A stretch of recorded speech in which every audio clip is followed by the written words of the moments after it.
PT Transportasi Jakarta menarik sementara izin 30 unit bus asal Tiongkok bermerek Jongtong dari operasi. Ini dilakukan sampai pihak penyedia bus memberikan jaminan kelayakan operasi dan bertanggung jawab atas semua risiko. Kepala Humas Unit Pengelola Transjakarta Sri Ulina mengatakan, 30 unit bus yang ditarik tersebut setara dengan 60 bus. Sebab bus bermerek Jongtong merupakan bus gandeng, sehingga untuk mengantisipasi ketidakadaan armada, maka diperbantukan sekitar 30 unit bus dari koridor lain. Seperti diketahui, satu unit bus Transjakarta bermerek Jongtong terbakar di Jalan Jenderal Gatot Subroto Minggu 8 Maret kemarin. Sampai saat ini, belum dapat diketahui pasti penyebab kebakaran pada bus tersebut. Diduga kebakaran itu terjadi karena korsleting listrik di bagian mesin atau komponen turbo yang terlalu panas. Direktur Utama PT Transjakarta Antonius N.S. Kosasi menegaskan, penarikan sejumlah bus selain untuk pengecekan ulang, pihaknya juga meminta kepada perusahaan pemegang merek Jongtong untuk mengeluarkan surat pernyataan tertulis agar kejadian ini tidak terulang lagi. Kosasi menambahkan, bus Transjakarta gandeng yang terbakar itu baru beroperasi 3 hari. Anehnya, bus tersebut baru dilakukan servis 1 bulan terakhir dan tiba-tiba terbakar. Bus tersebut bahkan belum dioperasikan sampai setahun dan masih memiliki garansi dari Jongtong. Ini bukan pertama kali pihak Transjakarta menarik armada dari operasional. Sebelumnya pada Agustus 2014, pihak pengelola menarik 29 bus merek Yutong. Ini karena salah satu bus terbakar di depan halte Masjid Al-Azhar, Jakarta Selatan.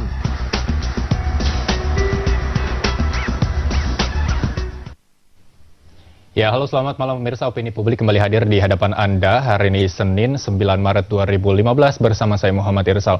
Seperti yang Anda saksikan sebelumnya, tadi di paket berita menyatakan bahwa kemarin sebuah bus Transjakarta terbakar di wilayah Gatot Subroto, Jakarta Selatan. Seperti sebelumnya juga pernah ada kejadian pada tanggal 28 Agustus 2014, bus Transjakarta jurusan Kalideres Blok M terbakar di halte Masjid Agung Al-Azhar, Kebayoran Baru, Jakarta Selatan. Dan pada 8 April 2014, juga bus Transjakarta Koridor 4 Pulau Gadung Duku Atas terbakar di Pasar But, Manggarai, Jakarta Selatan. Ini seakan menjadi pertanyaan di benak masyarakat bahwa apa yang terjadi pada bus asal Tiongkok tersebut. Kami akan berikan informasinya terkait Opini Publik hari ini dengan menghadirkan narasumber yang telah hadir bersama kami di studio. Ada Bapak Tulus Abadi dari YLKI. Selamat malam Pak Tulus. Selamat malam Mas Ersa. Ya, kemudian juga ada Pak Agus, yaitu pengamat kebijakan publik. Selamat datang Pak Agus. Selamat datang di Jak TV, apa kabar? Baik. Ya, dan pemirsa Anda juga dapat bergabung bersama kami di line telepon interaktif di 0215155111. Kami akan lanjutkan perbincangan malam hari ini usai jeda pariwara berikut. Tetaplah bersama kami.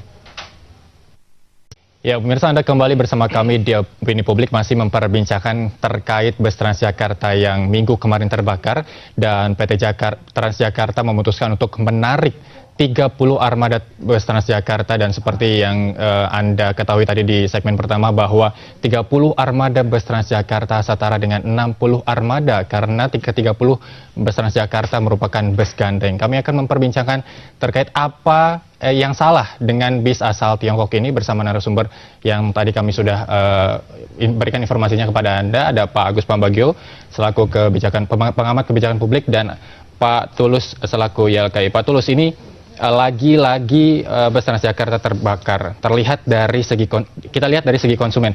Bagaimana reaksi nyata dari pengguna setia bus Transjakarta tersebut? Iya, selama ini kan kalau melihat historisnya, sebenarnya Transjakarta itu kan didedikasikan untuk mendorong migrasi kendaraan pribadi, terutama, dan juga angkutan umum yang dilikuidasi karena beririsan dengan Transjakarta.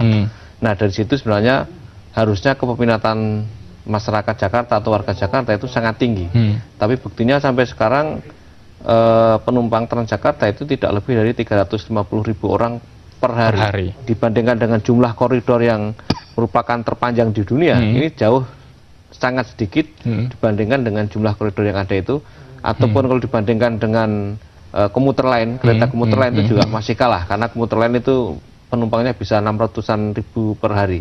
Jadi kalau lihat dari situ menunjukkan bahwa tingkat kepercayaan publik kepada Transjakarta itu sebenarnya kalau dibiarkan itu akan semakin turun, apalagi dengan kasus-kasus terbakarnya Transjakarta itu menggerus opini publik bahwa ternyata Transjakarta tidak aman. Nah, kemudian yang paling urgent adalah dulu kan asumsinya menggunakan Transjakarta itu lebih cepat, lebih nyaman. Tapi faktanya itu tidak terjadi. Karena kita tahu jalur Transjakarta itu kan sampai detik ini tidak steril. Termasuk koridor 1 yang digadang-gadang steril sekarang sudah mulai diterabas oleh penggunaan pribadi dan tidak disanksi. Sehingga tingkat kecepatan atau waktu tempuh Transjakarta itu bukan meningkat tapi malah menurun. Plus armada yang hampir semuanya tampak reot. Yang kemudian sangat memprihatinkan kalau kita lihat bis yang koridor seperti Kuningan Lebak Bulus itu jauh lebih memprihatinkan dari Metro Mini. Oke, kalau Pak Agus dari sisi LKI, Pak Tulus dari sisi LKI, Pak Agus sendiri melihat ini kan bukan kejadian pertama, ini kejadian telah berulang kali. Melanda bus Transjakarta, Pak Agus. Betul, dari awal saya katakan pada Sutioso waktu tahun 2004, kalau ngurusnya Transjakarta seperti yang waktu itu sudah disampaikan, saya bilang tidak lama lagi akan terjadi tragedi PPD Jilid 2 dan sekarang terbukti. Busnya habis karena memang ngurusnya setengah-setengah. Nah ya sekarang kan sudah masuk ke PT Transjakarta. Seharusnya itu sudah lebih baik, tapi karena warisannya memang buruk. Jadi dia harus membereskan dulu satu persatu. Nah sekarang dengan berkurangnya itu, karena jumlah 350.000 orang itu sudah dari tahun berapa itu? Tahun 2006 mungkin. Nggak naik-naik, bayangkan sudah hampir 10 tahun. Jadi memang ini ada kegagalan. Seperti yang saya prediksi pada awal peluncuran tahun 2004. Ini akan gagal, karena memang tidak ini kan mengambil cara Transmilenio, tapi hanya 20% mungkin diterapkan. Jadi nggak jalan. Nah, jadi sekarang dengan dikurangi 30 atau itu 60 total, ya pasti mati. Maksudnya pasti tidak akan numpuk di koridor 1, dan kalau dipakai bantuan koridor lain, ya koridor lain macet juga berkurang kan. Jadi ini pasti akan turun jumlahnya. Karena memang busnya tidak cukup. Baik, Pak Agus, terima kasih. Pak Tulus, saya juga pribadi salah satu warga Jakarta yang menggunakan bus Transjakarta. Meskipun tidak ada korban jiwa, pasti traumatik ada pada si penumpang, gitu. Bukan rahasia lagi kalau nanti ke depannya mungkin saja semua pengguna setia Transjakarta akan beralih ke moda transportasi pribadi, gitu ya. Ini yang harus dipikirkan oleh pengelola tuh apa? Sebelum itu terjadi. Ini bukan sekedar pengelola sebenarnya. Ini adalah policy dari Pemprov DKI, di mana ini kebijakan DKI misalnya memang harus level gubernur untuk menangani ini. Kalau hanya pengelola dalam ini yang sudah PT yang memang baru berumur jagung itu memang tidak akan mampu, karena tadi ada warisan yang cukup serius sehingga kondisinya memang sangat-sangat buruk ya. Sehingga dengan kondisi yang sedemikian memang mengharapkan ada transformasi pengelolaan dan pelayanan itu masih jauh. Yang ada malah makin menurun kalau tidak ada terobosan yang radikal di dalam pengelolaan itu. Yang muncul di benak masyarakat termasuk saya adalah bagaimana standar prosedur keamanannya, Pak Agus. Kalau Anda lihat, sebelum kita membicarakan bagaimana standar seharusnya, Anda melihat bus Transjakarta ini bagaimana standar keamanan? Ya, secara keamanannya nggak ada. Apa yang menyebabkan itu belum ada? Banyak, manajemennya, sistem pentarifannya. Tarifnya 3.500 kan dari zaman Bala. Ya kan? Zaman Sutioso. Iya, dari awalnya dulu. Dulu tuh studi awal saya ingat kita berdebat tarifnya 8.000 harusnya. Tahun 2003 tuh diputuskan. Tapi dengan pertimbangan 2.500. Jadi baru naik 1.000 perak waktu itu jadi 3.500. Nggak akan mengejar.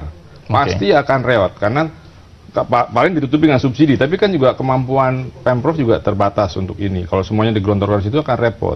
Jadi memang mismanagement terjadi di Transjakarta. Nah sekarang dialihkan ke PT Transjakarta. Kita berharap jauh lebih baik. Tapi persoalan intinya adalah kita kekurangan bis, jalur tidak steril, BBG tidak ada. Terus kemudian juga memonitor tracking dari bus-bus itu tidak ada. Karena harusnya kan pada saat kosong dia dikurangi, padat ditambah nanti. Itu nggak ada, sama sekali manajemen itu tidak ada. Bagus, kita lihat dari tarif. Jika memang, kalau dulu niatnya memang kendaraan umum murah, sehingga masyarakat beralih ke kendaraan umum gitu. Kalau sekarang dinaikkan demi meningkatkan standar keamanan? Gini, Apakah masyarakat akan menerima dengan begitu saja? Ada dua hal. Ketika kan harus dihitung biaya operasinya berapa. Oke.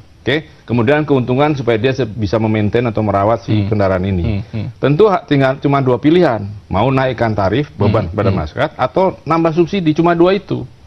Karena kalau tidak akan terawat bis itu. Sudah tidak akan Enggak, terawat. sebenarnya kalau tarif begini kan selisih kekurangan operasional itu kan ditutup dengan subsidi. Sepanjang subsidinya cukup, penggelontornya juga tidak lamban, tidak diicret-icret, itu saya kira tidak ada masalah. Yang penting concern Pemprov DKI bahwa selisih biaya operasional ditanggung oleh DKI.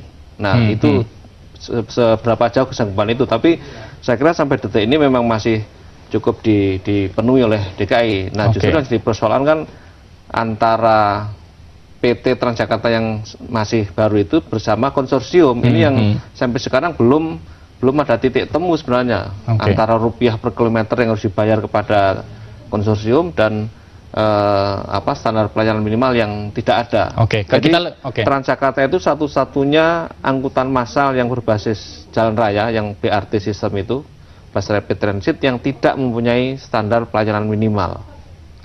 Ya, itu yang saya kira menjadi sangat irasional.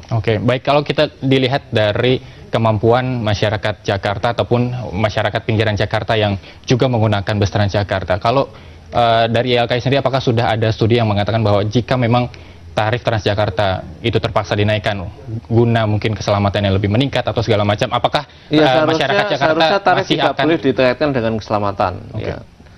YLKI sendiri pernah melakukan studi sekitar 3 tahun yang lalu terkait dengan ability to pay, kemampuan bayar dan kemampuan bayar konsumen. Sebenarnya memang ada peluang untuk dinaikkan sampai level Rp5.000.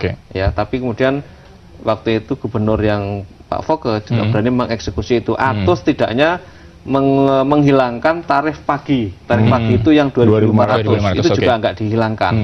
Nah, itu sebenarnya kesempatan. Tetapi sekali lagi bahwa sebenarnya angkutan umum itu tanggung jawab negara, tanggung jawab pemerintah sebagai public services, sehingga memang harus ditanggung oleh negara. Wajar kalau negara harus punya concern di situ. Nah, tadi kalau selisihnya kan sudah dibayar penuh, jadi tidak ada klaim atau alasan kekurangan operasional karena seluruhnya ditanggung oleh Pemprov DKI, selisihnya itu. Ada dua sistem soalnya. Baik, ada bagus. Mungkin lama. nanti kita akan lanjutkan karena kita harus break sejenak. Pemirsa, opini publik akan kembali usai jeda pariwara berikut. Tetaplah bersama kami. Ya, pemirsa, Anda kembali bersama kami di Opini Publik. Anda dapat bergabung bersama kami di line telepon interaktif di 0215155111. Pak Agus, tadi Anda ingin meluruskan atau menambahkan dari pernyataan Pak Tulus? Iya, karena ada standar beda di sistem per kilometernya dari operator satu ke operator lain, dan itu juga harus distandarkan. Makanya harus masuk ke standar pelayanan minimum supaya sama. Kan kita sering dengar bahwa pengemudi telat dibayar gajinya sampai sekian bulan. Itu terlihat karena harga per kilometer harga per kilometer itu saya rasa harus dirubah juga, karena kan sudah spare part sudah naik dan semuanya naik, itu harus disesuaikan. Nah, tinggal itu keputusan Pemprov DKI memang, tapi susah kalau kita punya gubernur kerjanya cuma marah-marah maki-maki, kan jadi kita nggak tahu nih sebetulnya dia kerjakan buat apa gitu. Dan bisa-bisa timnya itu juga menjadi nggak mau kerja lah, sebodoh lah, terserah. Nah, itu bisa karena sekarang ini makin tidak karuan lalu lintas, macetnya minta ampun dan tidak ada progres sama sekali. Itu terkait tarif. Kalau tadi Pak Tulus tidak setuju bahwa tarif dinaikkan terus juga menjamin keamanan. Kalau dari segi Anda gitu, ya memang tarif standar keamanan yang harus diterapkan PT Transjakarta saat ini sebagai pengelola itu seperti apa? Iya, memang tarif tidak ada kaitannya dengan safety ya. Jadi artinya safety is safety, nggak bisa ditawar-tawar lagi. Jadi standar keamanannya harus jelas. Pertama tentu kan terbakar ini karena struktur mesinnya misalnya, karena dia pakai gas, kemudian dari logam, dia goncang gitu kan, jalannya jelek di sini. Tentu kabel itu bisa bocor, gasnya bergeser dan seterusnya. Banyak sekali persoalannya. Olinya, kan kalau oli netes di atasnya juga berasap, dipikir kebakar padahal tidak. Nah, jadi memang standar kualitas bisnya belum ada. Ya, sebenarnya begini, kalau kita bicara Transjakarta itu tidak lagi bicara keamanan, kita bicara levelnya adalah kenyamanan. Karena kita ketika dimigrasikan atau dikonversikan menjadi moda Transjakarta itu adalah kita bicara soal perubahan budaya bertransportasi dan itu adalah kenyamanan. Betul. Jadi kalau kita bicara teknis armada yang tidak selamat atau tidak aman itu sebenarnya harusnya sudah lewat. Ya, kita tidak bicara soal Metro Mini atau Kopaja atau angkutan yang memang selama ini tidak terurus. Ini kan secara logika di atas kertas Transjakarta itu dengan segala plus minusnya adalah manajemennya lebih baik, regulasinya, tarifannya, pelayanannya juga lebih baik. Kita tidak lagi bicara soal spek keamanan gitu. Kalau itu semuanya berjalan dengan koridor yang benar. Cuma persoalannya kan dalam kasus terbakarnya Transjakarta itu memang tidak bisa dilihat kasus per kasus. Bukan soal ini konsep teknis atau apa. Ini ada persoalan serius dalam mungkin pengadaan Transjakartanya, ya. Kemudian kualifikasi bisnya memang tidak layak, katakanlah bis abal-abal, atau kemudian maintenance-nya tidak beres. Tapi dalam kasus ini kan bis baru berapa hari keluar bisa terbakar. Ini kan hanya terjadi di Jakarta, mungkin di Indonesia, hanya di negara lain nggak ada. Kalau kita tadi rujukannya ke Transmilenio di Bogota atau di Guangzhou, ya itu nggak ada cerita semacam itu. Ceritanya adalah bagaimana meningkatkan kapasitas, meningkatkan kenyamanan, dan waktu tempuh yang on time performance yang tinggi. Baik, Pak Tulus, waktu pengadaan sekitar 2014 gitu, atau 2013 gitu, apakah masyarakat tidak mengetahui transparansi baik spesifikasinya, anggarannya, dan lain sebagainya, jadi sehingga masyarakat tidak mengetahui kualitas bis tersebut safety atau tidak gitu? Terlepas dari kebutuhan mereka memang harus menggunakan bus Transjakarta untuk menuju tempat tujuan. Ya sebenarnya begini, memang ini agak, kalau pemerintah itu ngurusi soal pengadaan bis itu pasti pasti hasilnya jeblok. Maksudnya kan pemerintah itu tidak memikir soal pengadaan bis itu serahkan ke swasta saja, serahkan ke operator, ke konsorsium. Karena terbukti ketika pemerintah yang ngurus, akhirnya kan nyari bisnya bis yang murah, ya, yang tidak standar dengan yang lain-lain gitu kan. Nah kalau yang handle swasta atau konsorsium pasti dia tidak akan nyari yang merek-merek aneh-aneh. Ya, itu kan persoalannya di situ. Kenapa mesti pemerintah pengadaan sendiri? Itu kan pasti. Baik. Nah itu yang harus disasar adalah mengembalikan soal pengadaan itu mestinya, kalau dari diskusi yang saya ikuti, mestinya tidak menjadi concern Pemprov DKI, biarkan itu konsorsium yang handle. Baik, Pak Agus, kalau saya menggunakan moda transportasi Transjakarta lah sebut saja, saya merasa akan bertaruh nyawa di bus Transjakarta tersebut. Karena saya tidak mengetahui apakah kualitas bus tersebut aman, karena memang saat pengadaan saya tidak, selaku masyarakat tidak mengetahui bagaimana spesifikasinya, bagaimana tingkat keamanannya, tidak ada jaminan dari pemerintah. Memang tidak ada keperluannya misalnya masyarakat umum tahu spesifikasi. Tapi yang ini begini, saya sudah ingatkan pada saat mau tender tahun 2013. Kalau patokannya Kepres, itu pasti yang paling murah yang akan menang. Saya sudah katakan, kita sudah bicara dengan LKPP bahwa itu ada, karena waktu PT KAI tender lokomotif juga sama, Cina kan murah seperlimanya, tapi kan persoalannya dia harus beli 5 karena itu sering rusak. Nah di sini ada harus yang peserta tender punya surat rekomendasi dari negara atau kota yang pakai dan itu barang bagus. Nah pasti bus-bus itu tidak akan bisa masuk. Di Cina sendiri tidak ada yang terbakar loh. Yang di Guangzhou itu bagus-bagus saja. Kan memang Guangzhou dia Volvo bisnya. Nah ya, tapi kan ada yang Cina juga tidak terbakar. Dan Volvo itu juga kan sekarang kendaraan itu komponen bisa dari mana-mana, mereknya tetap itu. Nah, persoalannya kalau kita beli dari negara itu, kita tergantung uang kita punya berapa. Nanti dia bisa bikinkan saja kok. Kayak kita beli panci gitu. Nah, ini yang menjadi persoalan, makanya harus ada surat rekomendasi supaya nanti yang mahal tidak apa-apa, tetap bisa menang, tapi tidak korupsi gitu loh. Baik. Itu yang tidak dilakukan, sehingga ya dapatnya 11 paket, 11-11-nya bus Cina. Baik, kita tahu dulu Pak Agus, kita harus terhubung dengan rekan kami Aca di shelter Transjakarta di kawasan Pancoran, Jakarta Selatan. Aca, silakan laporan Anda. Ya, Irsal dan juga pemirsa, salah satu moda transportasi di ibu kota DKI Jakarta, yakni bus Transjakarta, rupanya masih ditemui sejumlah masalah. Kita tahu bahwa pada hari Minggu kemarin, tepatnya di tanggal 8 Maret 2015, pukul 8 pagi, salah satu bus Transjakarta koridor 9 dengan arah jurusan Pinang Ranti menuju Pluit terbakar di Jalan Gatot Subroto, tepatnya dekat dengan halte Pancoran Barat, di mana saat ini saya berada. Dan bus ini sendiri terbakar dan sempat mengeluarkan ledakan begitu di bagian belakang bus. Dan akibat dari insiden ini setidaknya ada 60 unit bus Transjakarta yang saat ini mulai dilakukan pengecekan dan juga servis dari PT Transjakarta, yakni setidaknya ada 30 unit bus Transjakarta dengan merek Zongtong dan juga 30 unit bus Transjakarta dengan merek Yutong yang saat ini dikandangkan di pool dari bus Transjakarta di kawasan Cawang. Dan akibat dari terbakarnya dan juga 60 unit bus Transjakarta yang memang saat ini dilakukan pengecekan, beberapa halte Transjakarta yang ada di ibu kota sempat terjadi penumpukan penumpang begitu. Salah satunya adalah bisa dilihat adalah di kawasan Harmoni, dan karena ini memang beberapa armada mulai diturunkan karena mulai dilakukan pengecekan bagaimana kondisinya dan bagaimanakah mulai dari mesin dan juga beberapa struktur di badan bus Transjakarta.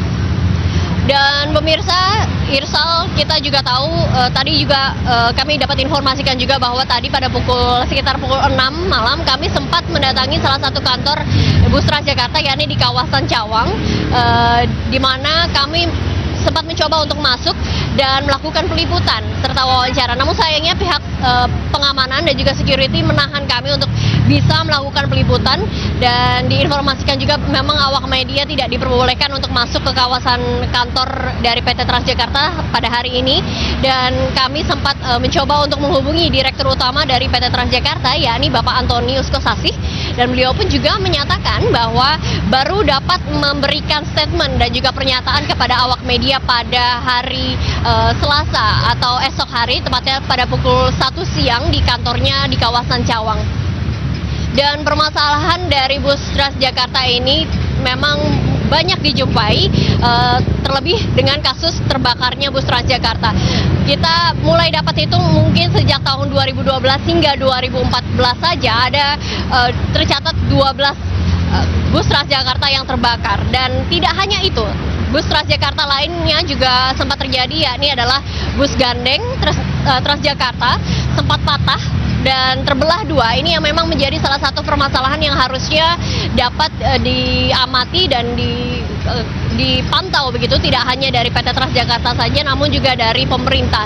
Yang kita harapkan adalah saat ini ada statement dan juga pernyataan apa yang akan dilakukan oleh pemerintah dan juga PT Transjakarta sendiri, tak terkecuali dari Dishub, untuk bisa melakukan perbaikan dari moda transportasi Transjakarta ini, agar penumpang sendiri juga dapat menikmati salah satu fasilitas Transjakarta dengan aman dan juga nyaman. Demikian informasi yang dapat kami sampaikan dari kawasan Gatot Subroto. Kita kembali ke studio bersama dengan Irsal. Ya, terima kasih rekan Aca Cahya Permatasari langsung dari kawasan Shelter Pancoran, Jakarta Selatan. Pemirsa, opini publik masih akan kembali dengan perbincangan malam hari ini usai jeda pariwara berikut. Tetaplah bersama kami.